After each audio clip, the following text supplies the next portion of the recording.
दोस्तों, जिस भूमि पर विशाल माउंटेन एवरेस्ट सीना ताने खड़ा हो और महात्मा बुद्ध जहाँ के निवासी रहे हो, उस जगह से अधिक रहस्यमयी और रोमांचकारी भला और क्या हो सकता है। गेस कर पा रहे हो हम कौन से देश की बात करने वाले हैं आज? जी हाँ, आपने बिल्कुल सही सोचा। आज हम बात करने वाले हैं हमारे पड़ोसी देश नेपाल की। दोस्तों, नेपाल जिससे हमारी देश की एक ऐसी हमजोई है कि हम वहाँ बिना कोई वीजा पासपोर्ट के चक्कर मार सकते हैं। नेपाल जिसकी संस्कृति और आबो हवा ऐसी है कि हम उसे बेटी और रोटी का रिश्ता रखते आए हैं और इसे आगे भी जारी रखना चाहेगी। नेपाल जिसे हाल तक दुनिया का एकमात्र हिंदू राष्ट्र होने का गौरव प्राप्त है। दोस्तों, नेपाल को पूरे साउथ एशिया का सबसे पुराना देश माना जाता है और उस देश का प्राचीन इतिहास काठमांडू की घाटी से शुरू होता है। नेपाल शब्द को हिंदू संत नेमी के नाम पर से ही लिया गया है, जिन्होंने काठमांडू की घाटी को बसाया था और उसकी रक्षा भी की थी। वैसे तो नेपाल पर कई सारे राजाओं ने बारी बारी शासन किया, लेकिन एक मजे की बात आपको बताता हूँ। वह बात यह है कि यह देश कभी भी किसी दूसरे देश का गुलाम नहीं बना। इसलिए तो हमारे देश जैसा इस देश का कोई भी स्वतंत्र दिन नहीं है। भले ही नेपाल एक छोटा सा देश है जहाँ की जनसंख्या करीब 3 करोड़, पर फिर भी यहाँ पर 123 से भी ज्यादा भाषाएं बोली जाती है। कमाल की बात है ना दोस्त। नेपाल की राजधानी है काठमांडू, जो दुनिया के पहले 10 लोकप्रिय शहरों में शुमार है। 2000 साल से भी अधिक ज्यादा पुराना यह शहर कई प्राचीन मंदिरों का घर है, जो अपने समय की कहानी बयां करता है। दोस्तों, हमने पहले ही आपको बताया था कि नेपाल देश की पहचान है माउंटेन एवरेस्ट। इसीलिए तो नेपाल का नाम लेते ही हर किसी को माउंट एवरेस्ट की याद आती है। वैसे ही आपको और एक बात बता दूं कि दुनिया की 10 सबसे ऊंची चोटियों में से 8 नेपाल में ही है। अगर आपको ट्रैकिंग का बहुत शौक है और कभी मौका मिले यहाँ जाने का, तो आप इस चोटी की पहले पड़ाव तक जा सकते हैं, लेकिन उसके लिए आपको पहले से तैयारी करनी होगी। वैसे आपको बता दूं, राफ्टिंग और ट्रैकिंग का असली मजा अगर लेना है तो नेपाल से बेहतर जगह और कोई नहीं हो सकती। अगर आपका ऐसा कोई शौक है तो कमेंट सेक्शन में हमें बता दीजिए। दोस्तों, पानी को इकट्ठा करने के मामले में नेपाल दुनिया में दूसरे नंबर पर आता है। अगर इसका समुचित उपयोग किया जाए तो यह देश हाइड्रो पावर के क्षेत्र में दुनिया में एक बड़ी ताकत बन सकता है। लेकिन दुख की बात यह है कि यहाँ रोजाना लोगों को 9 से 12 घंटे ही बिजली मिलती है और हर सीजन में 3 से 4 बार पावर कट होता है। इसी वजह से यह देश इंडस्ट्री, फैक्ट्री और ऑफिस की मूलभूत सुविधाओं के मामले में अभी भी अन्य देशों की तुलना में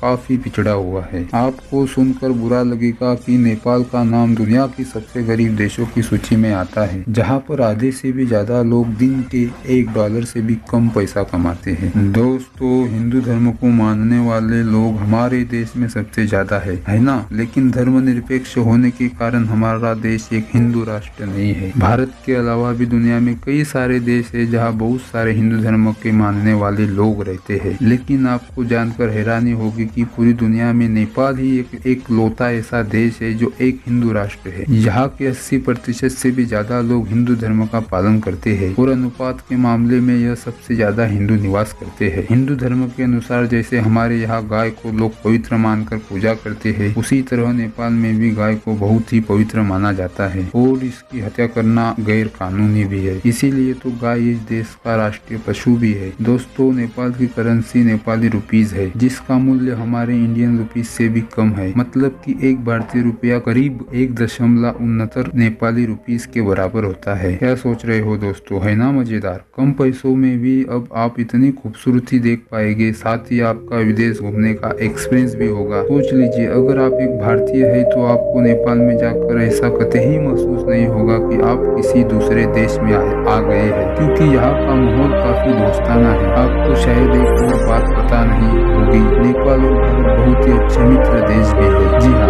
भारतीय आर्मी नेपाल में भी सैन्य भर्ती कराती है और वहाँ के नौजवानों को अपने सेना में शामिल होने का मौका देती है। इसीलिए तो नेपाल घूमने के लिए आपको वीजा की जरूरत नहीं पड़ती।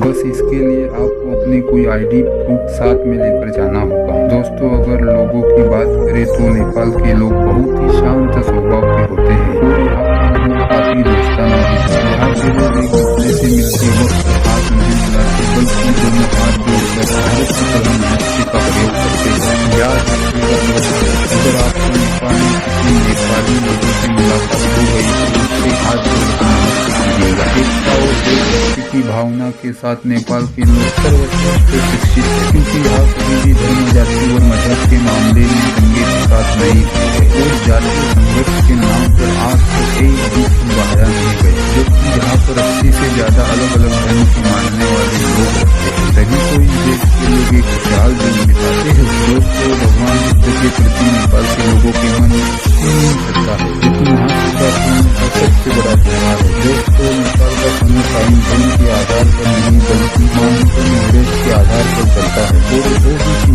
हिमालय की गोद में भी रहता है ये। इसी वजह से नेपाल का समय विश्व मानक समय से करीब 45 मिनट पीछे चलता है। नेपाली पकवान तिब्बत और भारत की पाक कला से मिलते जुलते हैं। यहाँ बड़े पैमाने पर चावल होता है और चावल से अलग अलग चीजें बनाई जाती है। नेपाल के खास पारंपरिक व्यंजनों में दाल, भात और तरकारी शामिल है। दाल भात के बाद मोमो यहाँ सबसे ज्यादा खाया जाता है। काठमांडू शहर में हर गली नुक्कड़ पर आपको मोमोज की दुकानें देखने को मिल जाएगी।